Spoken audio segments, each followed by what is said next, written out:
guys, and welcome to Faithwerks Designs. I'm Faith, and today we're going to be making something really interesting. I know a lot of you guys are kind of going places with your kids, and you can't really go into doctor's offices or different things, and you're having to wait. For us, it's church. There's no nursery or Sunday school or anything like that. So we're trying to find a way to get our boys to kind of be good. Give them something to do while they're waiting for us at church. And so I thought what would be really cool is they were coloring and having snacks and stuff. And what a cool thing for them to be able to keep all of their stuff together. So I got this really cool print, I believe from Wanderlust Designs. I'm going to have to look that up, and I'll leave the link below. But anyway, I came up with this really cool idea. It has a Velcro. And in one of the pockets, you can have your little coloring books or sticker books or things like that. In the middle, there's going to be a clipboard so that they can have regular paper and they can draw whatever they want. On the last one, they're going to have crayons. And that way, the way that they're quilted in here, they're going to stay there and they're not going to be in a box being dumped out everywhere and having to pick them all up. Not that I know that from any kind of experience. I've had 5 kids, so I have been under every situation with all of them. So this has actually been a real lifesaver. My sons have been using theirs in church, and it's really turned out nice. They've been able to sit on the floor and be able to draw and color and do their little books with their crayons. They pick out which crayons they're going to put in there, and then we just put them all in a bag and we take them to church, and it's great. That way they have something to do and keep them busy. This is actually a fairly easy sew. It's a lot of putting 2 fabrics together, turning them inside out, and top stitching. It's that easy for most of these. This isn't quite as difficult as I think it probably looks, but you can do it. It's really easy. So grab some fabric and let's get started.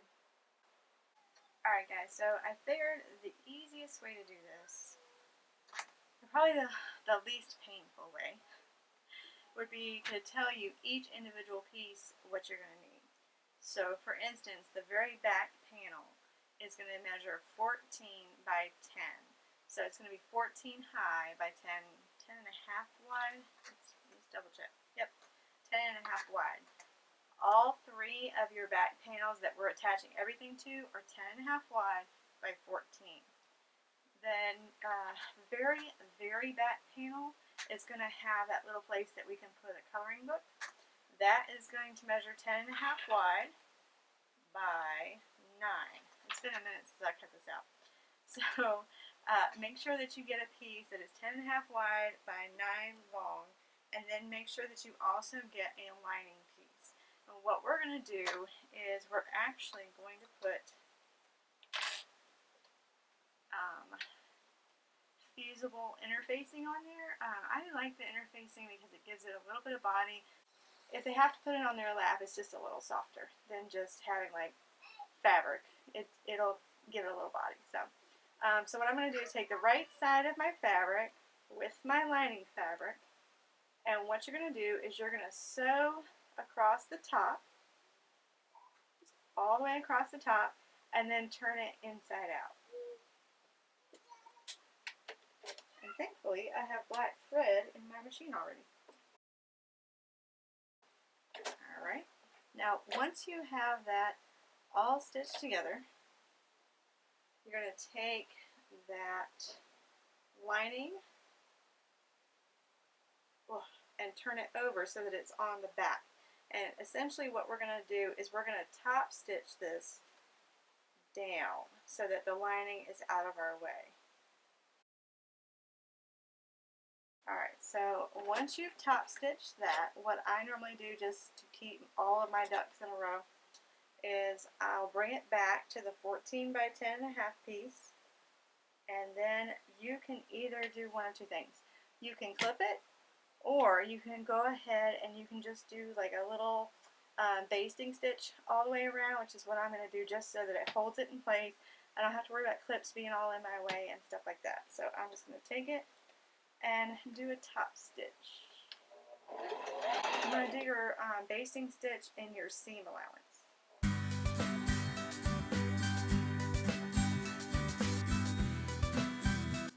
Okay, so hopefully you can see this. What I did is just went all the way around.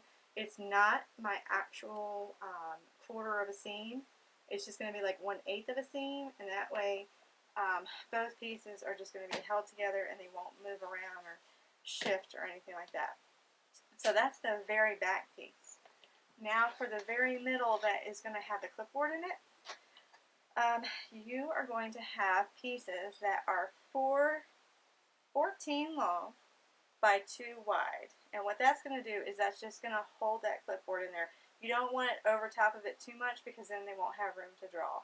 So I've also got a right side and then a lining piece. And you're going to take both of those and sew down one side.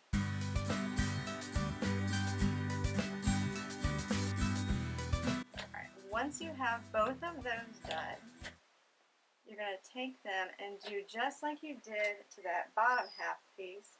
And what you're going to do is you're going to fold that lining out of the way, and then you're going to tuck it in behind, and then you're going to top stitch that lining out of your way.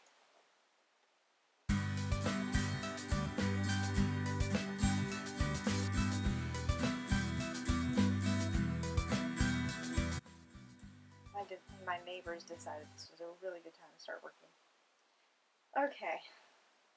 The next thing you're going to do, you can do the same thing that you did to the other one, and you can base stitch these in place.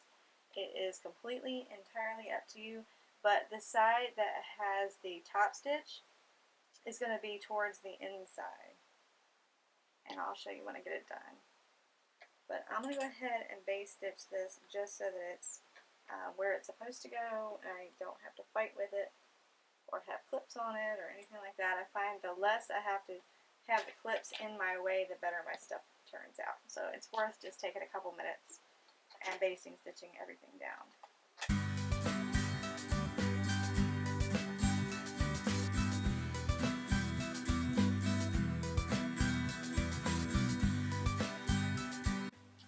Hopefully you can see what I've done. Just a basting stitch around the sides, not down the center, just around the top, the side, and the bottom, just to kind of hold that into place so it'll flap open like that. So you've got 2 out of your 3 panels all done. Okay, this one is a little bit harder, so I'm going to move the camera so you can see what I'm doing. Okay, so I've got a piece that is 4 by 16, and we may use a little bit less than that, we may use a little bit more. Then I've got a piece of lining, and what you're going to do, just like the other pieces that you've done, you're going to put the lining to the very front side of your fabric and sew those together. Then you're going to fold it out and put that lining in the back, and then do a top stitch just like you did with all the other pieces.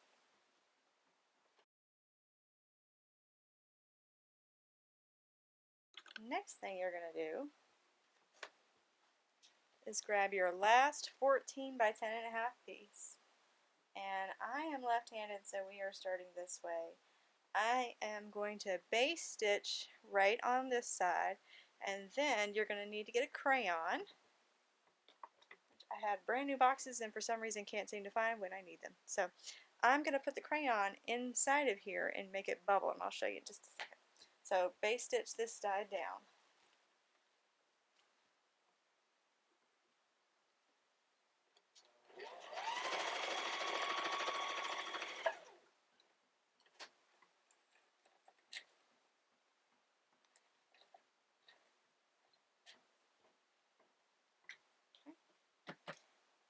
Grab your crayon, put it in here, and it's going to bubble so that you can see your crayon in there. It's going to bubble, and what you're going to do is you're going to sew along this side. Now would be a really good time to grab a zipper foot.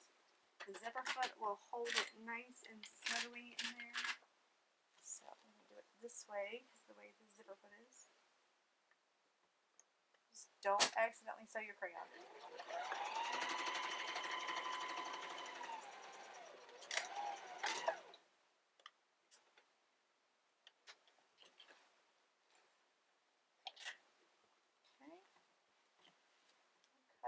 of your strings. And get that crayon out. Alright. Then you're going to do the same thing. Stick the crayon in there, give it a little wiggle room.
Alright, so we've got 1, 2, 3, 4, 5, 6, 7, 8, 9, 10, 11 spaces. We do have a little bit of fabric left over, but I counted for that. All you need to do is just cut that off. That way you have 11 crayons you can put in here. Now it can vary. You can do markers, you can do all kinds of stuff. It's just up to you what you want to do. We're just using crayons because we're in church and we want to just sit still and be good. So, alright, so this part is done. I'm going to trim this up and then sew along the bottom just like we've been doing with the rest of the stuff, just so that it's out of the way when we get to the final putting it together. Alright, so you're going to grab your front, and that's going to be with your crayon pieces, and the middle with the two flaps on the side, and you're going to put right sides together, and then you're going to sew a 1/4 inch seam all the way down to join them together. Now, because of all of the bulk in this seam, it's not going to lay flat. And so what I have done is I went on the front side so I could see what I was doing. I went on the front side and I did a zigzag stitch, a really wide zigzag stitch just to hold those out of my place, out of my way. And I mean, you could do a straight stitch on each side, it's up to you. I just thought the zigzag was pretty fun looking, and they could care less what they see on the other side. Okay, so hopefully you can see I've pressed these out and then went ahead and just stitched down so that they would stay out of the way in the back and they're nice and flat, and hopefully you can see right there the little stitches. Now what you're going to do is you're going to grab your third piece with a little pocket at the top, and you're going to do the same thing you just did.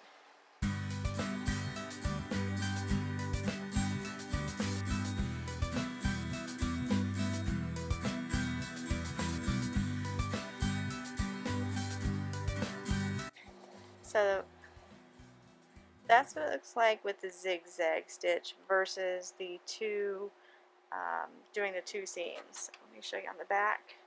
That way it's just pressing it out of your way and it's nice and flat. Now we're going to get the outside. Alright, so I've got this all laid out. Here's the ones for your crayons, the middle one for your clipboard, and then the very last one is for your extra coloring book or things like that. So what I've done is I've laid it out on my measuring mat here to find out exactly how long it is. Mine is measuring 29 3/4, and then just remember this measurement is 14. So what I'm going to do is I'm going to cut out a piece of fabric that is 29 3/4 by 14, and then I'm going to lay it right sides together on top. This is super easy. So right sides together, and then I'm going to leave a hole right here in the middle, and I'm going to sew all the way around and leave a hole, and then you're going to turn it inside out.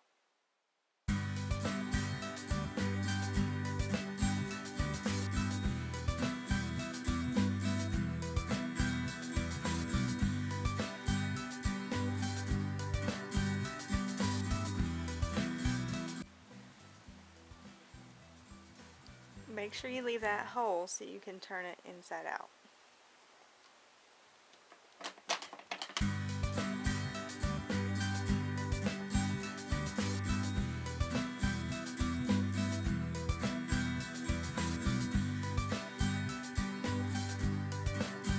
So there's the outside. There's the inside. Now what we're going to do is we're going to top stitch all the way around. We're going to fold this over like it's supposed to be. We're going to top stitch that around, and then we're going to close up that opening.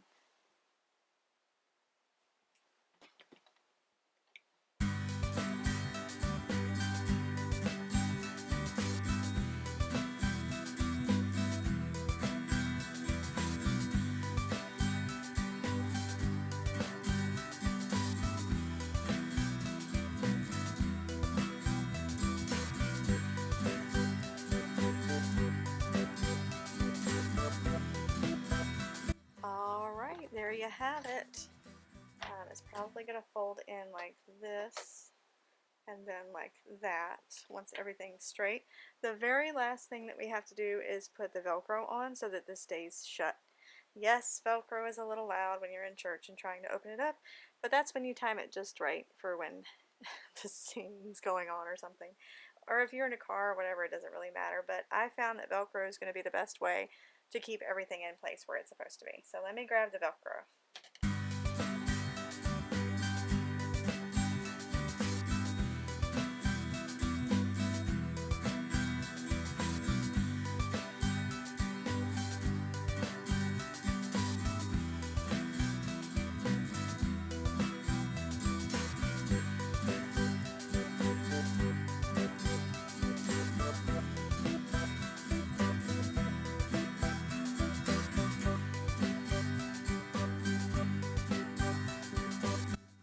So I hope you guys liked that video. I hope it was fairly easy to understand all the directions. So if you like the video, you can give it a thumbs up. Or if you want to subscribe and hang around for some more of the really cool Christmas ideas that are coming up. I know I said I was going to wait until November, but I just can't help myself. There's just so many really neat things for kids to be able to make them. And gifts from their mama is just even more special than going to the store and buying something. So I'm going to be starting the series early. I know. It is what it is. If you want to subscribe and stick around and see some of the other stuff that I'm making, just click that subscribe button, or even better, if you hit the bell, YouTube will let you know when I've next uploaded. If you have any questions or comments, you can just leave them in the comment section, and I'll get to those as soon as I can. I hope you enjoyed this video. Thanks again for joining Faithwerks Designs. A little bit of structure and just makes it a little stiffer. And if they have to put it on their lap, drop it on the floor and then proceed to not be able to find it. Okay, got it. Okay, so that's what it looks like. Whoops, we had an accident here.